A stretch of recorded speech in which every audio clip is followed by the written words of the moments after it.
If you ever find a trail in the woods that isn't on the map, don't step on it. Because some paths don't just lead somewhere. Some paths erase you.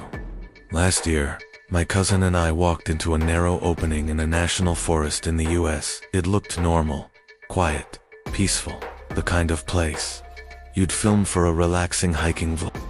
10 minutes later, we turned around, and our footprints were gone. Not covered, not faded, gone, like we had never been there. And then we heard a third set of footsteps, walking behind us. The problem, there were only 2 of us in that forest. People say the trail doesn't exist on any official map. Not on Google, not on a park brochure. I didn't believe that at first. It's somewhere near the edge of a national forest in the US, the kind of place hikers visit for peace and quiet. Tall pine trees, stretching so high, they block most of the sky. The air thick with the smell of sap and damp earth. No cell signal after a few miles. No street noise. No houses. Just trees, and a long empty road leading to a half-forgotten parking lot. I was there with my cousin Mark. We weren't looking for anything strange, just content. Just footage for a late-night storytelling channel. Urban legend type stuff. The kind of abandoned trail mystery video people click on before bed. We found the trail by accident. It started like any other dirt path. Narrow, slightly muddy, surrounded by pine trees. There was no sign, no warning. Just a small opening between the trees, like the forest had quietly stepped aside. Mark joked, "Shortcut." I laughed and said, "Why not?" The first strange thing happened about 10 minutes in. Mark stopped walking. "Did you hear that?" he asked. I didn't. But then I noticed something else. The ground behind us looked untouched. At first I thought the wind had blown dirt over our footprints. But there was no wind. The air was completely still, heavy, almost sticky. We both turned around fully. There were no footprints. Not mine, not his. It was like we had never walked there at all. We stared at each other, trying to come up with a logical explanation. "Maybe the soil's too dry," I said. Mark didn't answer, because right then, we heard something behind us. A slow step. One single step, on dirt, but there were no footprints. We didn't move. We didn't even breathe properly. The sound had been clear. The crunch of weight pressing into loose ground. Close enough that if someone was there, we should have seen them. "Okay," Mark whispered, forcing a smile. That was probably an echo. An echo doesn't step. I said before I could stop myself. The forest stayed silent. No birds. No wind brushing the branches. No insects. Just that thick, quiet pressing against our ears. Mark crouched down and pressed his palm into the dirt. When he lifted it, there was a clear handprint. 5 fingers. Fresh. We both watched it carefully. Nothing happened. He stood up slowly. "See? It stays." Relief washed over me for half a second. Then, I blinked, and the handprint was gone. Not faded, not smudged. Gone. The dirt looked smooth, undisturbed, like a freshly raked surface. Mark didn't speak this time. We both knew what we had seen. I pulled out my phone to record. If this is some weird soil trick, at least we'll catch it. No signal. Not even 1 bar. The battery, which had been at 70%, now showed 42. "That's not possible," I muttered. We decided to head back. Not because we were scared. At least that's what we told ourselves. Just cautious. We turned around and began walking the way we came. 10 minutes passed. 15. The trail didn't look familiar anymore. The trees seemed closer together. The light dimmer. The path slightly curved in a way I didn't remember. "Was that tree there before?" Mark asked quietly. All the trees looked the same. Tall, straight, watching. We kept walking and walking, but we never reached the entrance. My chest started to feel tight, like the air was thinning. Mark checked his watch. "It's only been 20 minutes. That's not possible." It felt like an hour. We stopped again when we saw something ahead of us. Footprints, 2 sets, fresh forming in the dirt, one at a time, as if someone invisible was walking just a few steps in front of us. The ground pressed inward slowly, heel first, then toe. The imprint clear and deep. Step, step, step. There was no body, no shadow, no breathing. Just the steady appearance of footprints leading forward. Mark's voice trembled. "You're recording this, right?" My phone screen was black. It had shut off. The footprints stopped about 10 feet ahead. Then they shifted direction and began walking back toward us. Step, step, step. Each imprint forming closer and closer.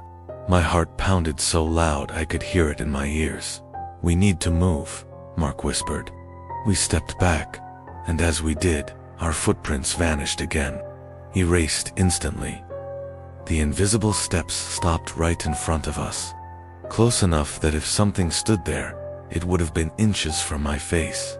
I felt it, a presence, not angry, not rushed, just aware, like it was studying us.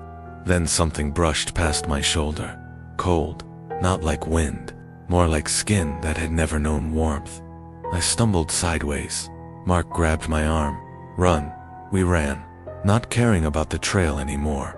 We pushed through branches, ignoring the stinging scratches on our arms. Twigs snapped under our feet, and behind us footsteps, matching our speed. When we slowed, they slowed. When we sped up, they stayed right behind us. I didn't look back at first. I didn't want to see nothing again, but eventually I did. There was no one there, no figure, no movement, just empty forest, and no footprints behind us. We burst through a wall of trees and suddenly found ourselves standing in the parking lot. Our car was right there, exactly where we left it. The sky looked slightly darker than before. Late afternoon, almost evening, birds were chirping again. The normal world had returned. We bent over, gasping for breath. "That wasn't real," Mark said between breaths. "It couldn't have been." I looked down at my shoes. They were clean. No dirt, no mud, not even dust, like I had never stepped off pavement. Mark checked his phone. 6 missed calls from his sister. 3 texts. "Where are you? It's been hours." We stared at each other. We had entered the trail around noon. It was now almost 6 in the evening. 6 hours gone, but neither of us remembered more than maybe 40 minutes inside. We didn't talk much during the drive home. That night I reviewed the footage. Most of it was normal. Us walking, laughing, talking about random things.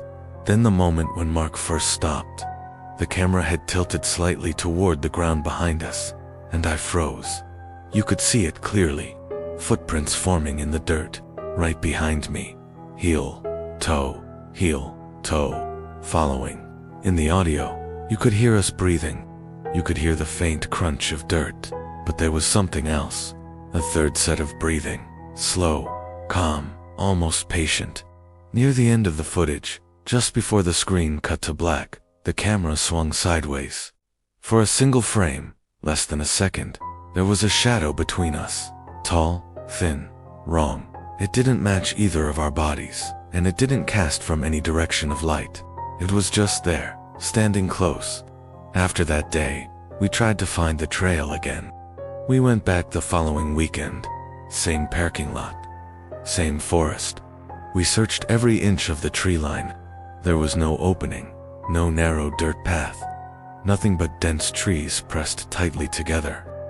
We even asked a park ranger if there were any unmarked trails nearby. He looked confused. "There are no unofficial trails in that section," he said, "and we don't recommend going off path. People get lost. Has anyone ever reported something strange?" Mark asked carefully. The ranger hesitated. Then he said something that still makes my skin crawl. "Every few years," he said slowly, "someone reports missing time. They swear they were only hiking for an hour, but their families say they were gone all day." He paused. "And sometimes," he added, "search teams can't find footprints leading into certain areas, like the ground never held them." We didn't tell him what we saw. We didn't tell anyone. But sometimes, late at night, I rewatched that footage. And every time, I noticed something new. The shadow stands a little closer. The breathing sounds clearer. And in the last frame, just before everything cuts out, you can see 2 sets of footprints walking forward, and a third set, walking perfectly in step with mine, like it learned how I move, like it's been practicing, waiting for the next time I step somewhere quiet, somewhere without a signal, somewhere the ground is soft enough to remember everyone, except me. We told ourselves it was just animals. That's what people do when something doesn't make sense. We explain it away. We shrink it down into something harmless. A deer, a raccoon, a trick of light, anything but the truth sitting right in front of us. We kept walking. The deeper we went, the quieter it became. Not normal quiet, not peaceful quiet, not the kind you hear on relaxing forest ambience videos. Heavy quiet, the kind where your ears start ringing because your brain is searching for sound and finding none. No birds, no wind brushing leaves, no distant highway hum. Just the soft thud of our shoes pressing into dirt. Even that sounded wrong, like the forest was swallowing the noise before it could echo. I decided to test something. I stepped hard into the dirt. My shoe left a clear print, deep, defined, the tread pattern sharp and obvious. I stepped again. Another one. See, I said, it's normal. Mark nodded, but he didn't look convinced. His eyes kept drifting to the trees around us, like he expected something to move between them. Then we both slowly turned around. The footprints we had just made were gone. Not faded, not covered, gone. The dirt looked smooth, untouched, like fresh ground before anyone walks on it, like we had never existed in that space. My stomach dropped in a slow, heavy way. Mark whispered, "It doesn't want us to leave." I laughed, but it sounded fake even to me. Too high, too forced. Forests don't want anything, I said. It's probably loose soil shifting back. Even as I said it, I knew that didn't explain how the prints disappeared all at once. No crumbling, no gradual collapse, just erased. We tried turning back. We walked the way we came, but something felt wrong almost immediately. The trees looked slightly different, not completely changed, just off. The spacing between them tighter, the bark darker, the branches leaning inward like ribs. The path looked narrower too, the dirt less defined, the air heavier in my lungs. We walked for what felt like 15 minutes, then 20, then maybe longer, and no matter how far we went, we never reached the entrance again. The small opening between the trees, where we had stepped in, was nowhere to be seen. "It should have been here by now," I said quietly. Mark didn't answer. He was staring straight ahead. That's when we saw something on the ground. 2 sets of footprints, fresh ones, appearing in the dirt, one by one, as if someone invisible was walking in front of us. The first imprint formed slowly. The dirt pressed down from nothing. Heel first, then the rest of the foot. The shape was human, adult size, barefoot. Another step formed in front of it, then another. Each one spaced evenly, like a calm, unhurried walk. We didn't move, we just watched. The footprints continued forward for about 10 steps, then they stopped. The air felt colder suddenly, not freezing, just noticeably different, like stepping into shade after standing in the sun. Mark swallowed. "You see that too, right?" "Yeah," I said. My voice barely came out. The footprints remained still for a few seconds. Then a new one formed, but not forward. This time, it faced our direction. The invisible figure had turned around. Another print formed closer, and another, slowly walking back toward us. I could hear something now. Not loud, just a faint shift of dirt.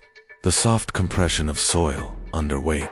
A rhythm that matched the appearance of each step. Step, soft press, step, soft press. My heart began matching that rhythm without my permission. I took one careful step backward. The moment my shoe touched the ground, I glanced down. My footprint was clear, solid. I looked up again. Another invisible step formed, closer than before. We were maybe 8 feet away from whatever this was. I stepped back again. When I looked down, my footprint was gone, instantly erased, like the ground rejected it. "It's reacting to us," Mark said, his voice trembling now. "Stop talking like that," I whispered. The invisible footsteps stopped just a few feet in front of us. There was nothing there. No distortion in the air. No outline. No shadow. But I felt it. That's the only way I can explain it. The space in front of me felt occupied, dense, like standing too close to someone in an elevator. The ringing in my ears grew louder. Then, without warning, a third set of footprints appeared, right behind us. One step, close enough that I felt air move against my back. I spun around. Nothing, just trees. But the dirt behind us now held a single, fresh, barefoot print.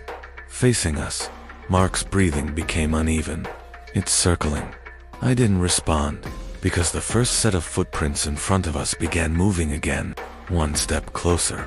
The set behind us answered with one step forward too. We were trapped between two invisible walkers. And the worst part, their pace was calm.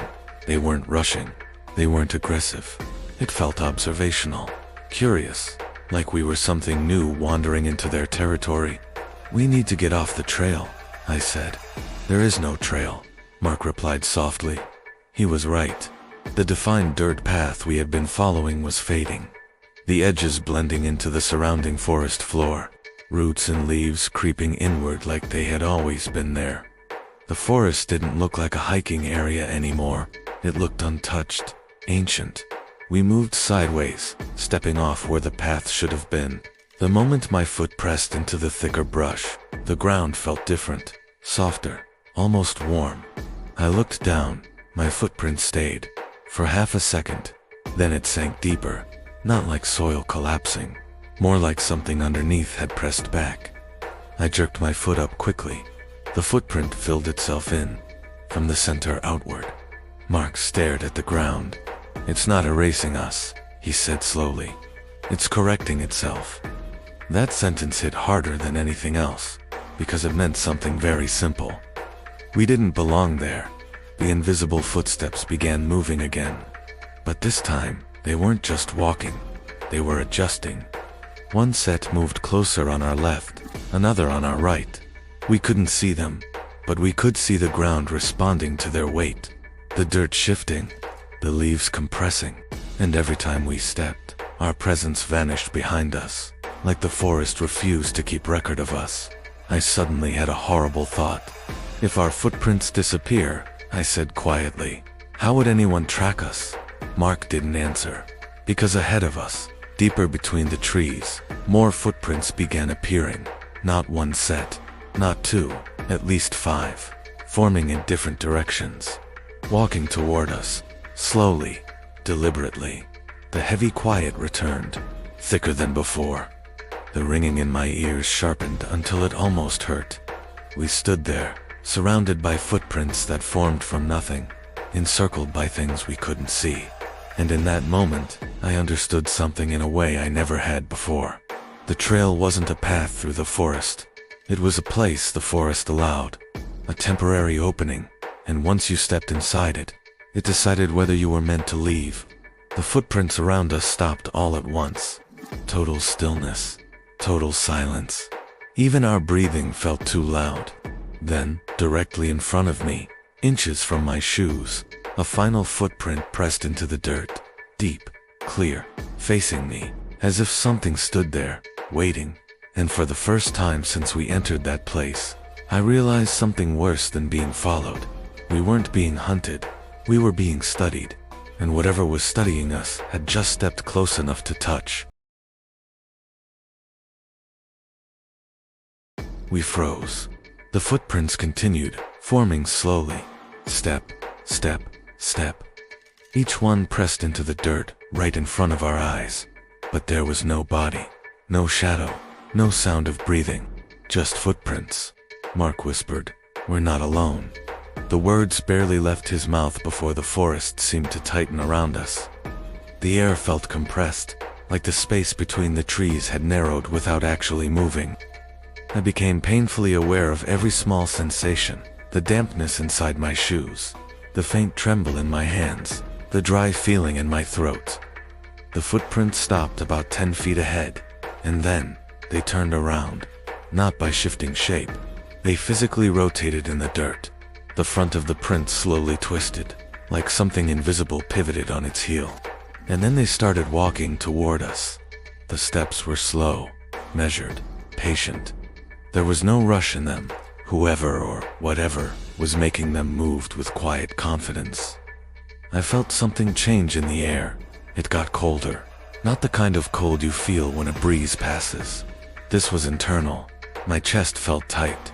My breath came out shallow, like my lungs were being pressed from the inside. We backed away, and as we stepped back, our footprints disappeared again, erased instantly. Like the forest didn't want proof we were ever there, like it was cleaning up behind us. The invisible steps stopped right in front of us. So close that if there had been a visible body, we would have been chest to chest. I couldn't see anything, but I felt it, right there, watching, waiting. The space in front of me felt occupied, dense, heavy. Then Mark screamed. It wasn't a dramatic scream. It was short, sharp, cut off halfway. I turned and saw him fall forward, like something had shoved him from behind. His body jerked forward suddenly, violently, like a strong hand had struck his back. He hit the ground hard. I grabbed his arm and pulled him up, and that's when we realized something worse. There were now 3 sets of footprints in the dirt. Mine, Mark's, and one more, right behind us. The third set wasn't barefoot like the others.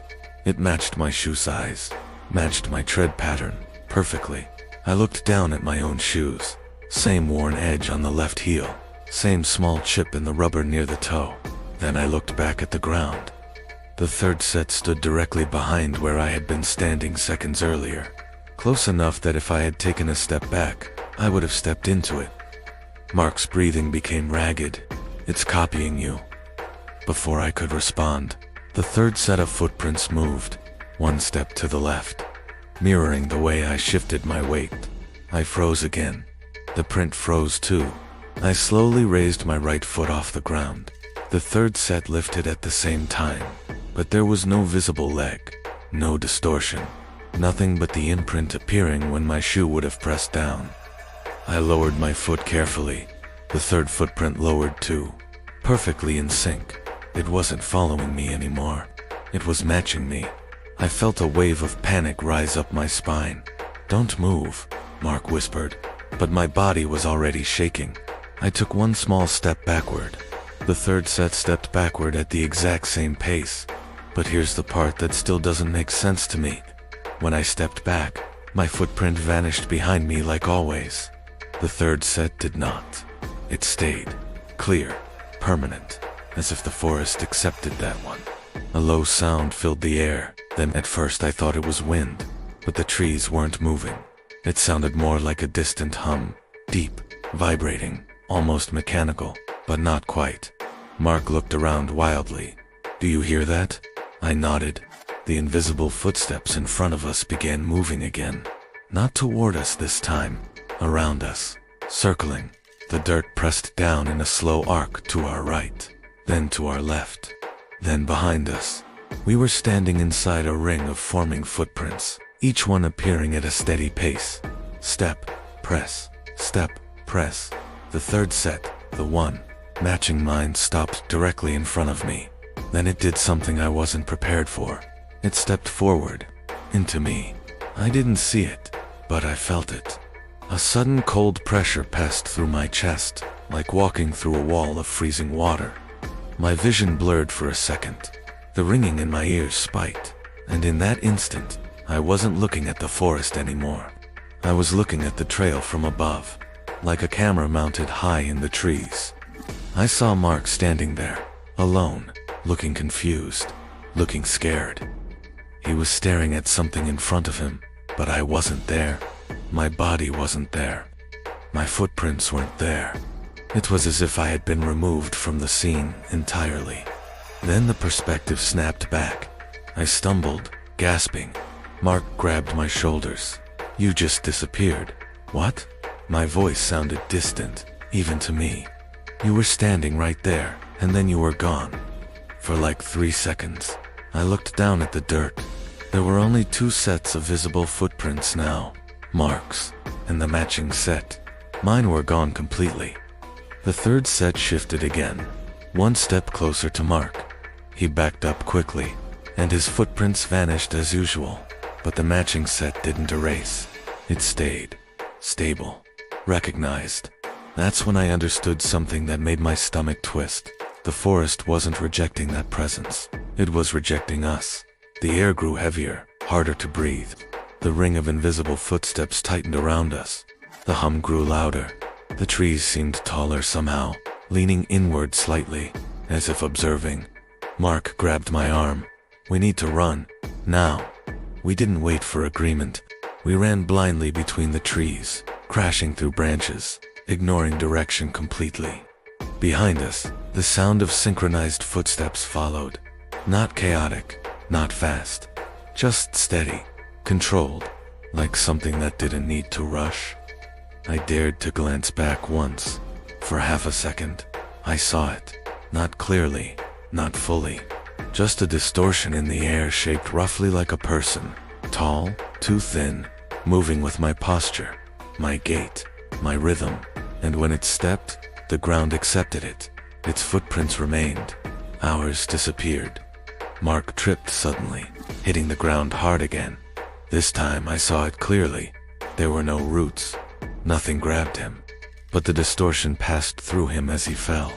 He screamed again, louder this time. I pulled him up, and when he stood, he looked different. Not physically, but his expression.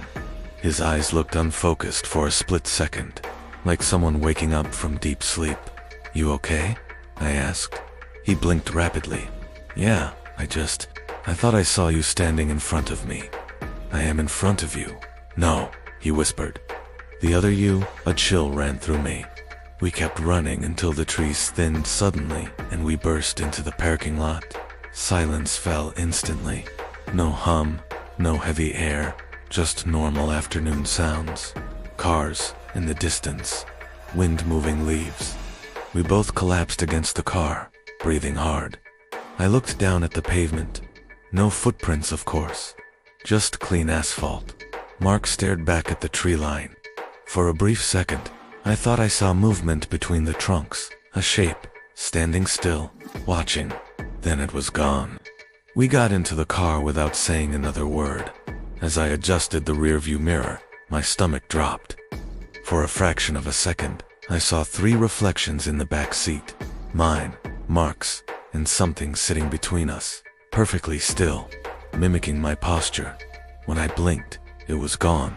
I didn't tell Mark what I saw, but later that night, when I checked the footage, there was a moment during the circling footprints where the camera briefly captured our shadows on the ground. There were 3, all moving, all in sync, and the third one didn't disappear when we stepped away. We ran. We didn't care about direction anymore. We didn't care about the path. We didn't care about the camera still recording in my shaking hand. We just ran. Branches hit our faces. Thin twigs scratched across my cheeks and forehead. Roots pushed up through the soil like fingers trying to grab our ankles. The forest that had felt wide and open before now felt tight and crowded, like it was folding inward.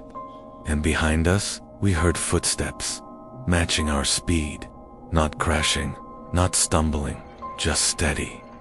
Every time we slowed down, it slowed down. Every time we sped up, it sped up. It never got closer. It never fell behind. It stayed at the exact same distance, like it was attached to us by something invisible. My lungs burned. My chest felt like it was shrinking with every breath. Mark was ahead of me for a second, then beside me, then slightly behind. None of it felt real. The trees blurred together into vertical streaks of brown and green. But when I dared to glance back, there was nothing there. No footprints, no movement, just empty forest. No broken branches swinging from something passing through. No shadow weaving between trees, just stillness. The footsteps continued anyway.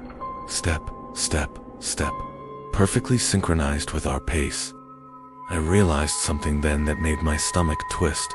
The sound wasn't coming from behind us. It was coming from inside the rhythm of our own running, as if there was a third set of legs moving exactly with ours, blending into the noise. We kept running until my legs felt numb. Time stopped making sense. There was no sun visible through the trees anymore. The light had dimmed, but not gradually. It was like someone had lowered a brightness slider. The air grew colder the farther we went. Not windy, not sharp, just absence of warmth. Then suddenly, silence. The footsteps stopped, mid-stride. We didn't slow down at first, because we didn't trust it. We ran a few more steps, before realizing there was no longer anything matching us. No echo, no third rhythm, nothing. We slowed to a jog, then to a walk. Then we burst through a line of trees, and stumbled forward onto gravel. And suddenly, we were back at the parking lot. Our car was right there, exactly where we left it. The forest behind us looked normal again. Birds were chirping. A light breeze moved through the treetops. The sky was late afternoon blue, soft and calm. It was like stepping out of a nightmare into a postcard. We stood there trying to breathe. Neither of us spoke. I bent over, hands on my knees, trying to steady my vision. Then I looked down at my shoes. They were completely clean. No dirt, no mud, no pine needles caught in the laces. Like I had never walked in the forest at all. Mark noticed at the same time. He lifted one foot, turned it slightly. Mine too, he whispered. We stared at each other. There should have been scratches, mud stains, something. Instead, it looked like we had just stepped out of the car. Mark pulled out his phone. His face changed instantly. What? I asked. His voice was dry. We've been gone for 6 hours. That's not possible. He turned the screen toward me. We had entered the trees around noon. It was now almost 6 in the evening. 6 hours.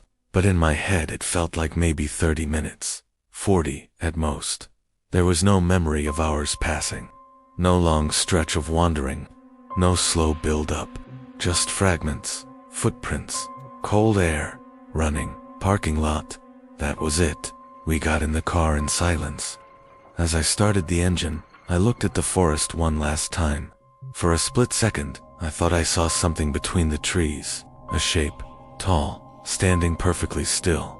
Not stepping forward, not hiding, just watching. Then, the wind shifted the branches, and it was gone. We drove home without turning on the radio. That night, I transferred the footage to my laptop. I almost didn't watch it. Part of me didn't want proof, but I needed to know. The video started normal. Us walking, talking, laughing about how quiet the place was. The sound quality was clean, the camera steady. Then the first moment when we noticed the missing footprints. I rewound it 3 times. The camera had tilted slightly behind us, and there it was. The dirt pressing inward, forming footprints, clear as day, heel toe, following us. There was no editing glitch, no distortion. The compression artifacts were normal, the lighting consistent. It looked real, too real. I kept watching. At one point, during the running, the camera shook violently as I held it against my chest. But in a brief stable frame, when I turned slightly, you can see 3 shadows on the ground. Mine, Mark's, and one more. The third shadow was taller, its proportions slightly wrong, its head tilted at an unnatural angle, and when we ran, it ran perfectly in sync. Later in the footage, near what should have been the exit of the forest, something else appears. For less than half a second, between 2 trees in the background, a distortion in the air shaped like a human outline. Not transparent, not solid, just wrong, like heat rising off asphalt, but shaped deliberately. I paused the video there and zoomed in. The distortion seemed to be looking directly at the camera. I closed the laptop after that. I couldn't keep watching. We went back a week later. Same parking lot, same stretch of forest. We walked the tree line slowly, scanning for the small opening we had entered before. It wasn't there. Not hidden, not overgrown. It simply did not exist. The trees stood tightly packed together, dense, unbroken. There was no gap wide enough to step through. We checked the map at the entrance of the park. No unofficial trails marked. No warnings about unstable ground. Nothing. We even asked a local hiker if there were any hidden paths nearby. He shook his head. I've been coming here for years. There's nothing off the main trail. I didn't argue, but that night, when I reviewed the footage again, something had changed. I know how that sounds, but I'm telling you what I saw. In the section where the camera points behind us, where the footprints form in the dirt, there were more of them than before. Not just one set following, at least two, maybe three, layered slightly over each other, like the video was revealing something we hadn't noticed. And in the final frame, the one where the three shadows appear, the third shadow wasn't slightly behind us anymore. It was closer, almost touching my shoulder. I replayed it again and again. The shadow's head slowly tilted toward me. That movement hadn't been there before. At least, I don't think it had. I checked the original file metadata. The timestamp was normal. No sign of corruption, but something else caught my attention. In the audio track, beneath our breathing and footsteps, there was a faint third rhythm. A third set of steps, perfectly aligned, perfectly balanced between ours, as if it had always been there, waiting for me to notice. I don't hike anymore. Mark doesn't either. We don't talk about that day unless we have to. But sometimes, late at night, when I'm lying in bed and everything is quiet, too quiet, I hear it again. A soft step on a surface that shouldn't hold weight, matching my breathing, matching the small shifts I make under the blanket. And when I get up to check the floor, there's nothing there. No footprints, no shadow, just my room, still, silent. But every now and then, when I pass by a patch of soft dirt after it rains, I notice something that makes my heart stop. There's a footprint beside mine, same size, same pattern, perfectly aligned. And when I step away, mine fades, but that one doesn't.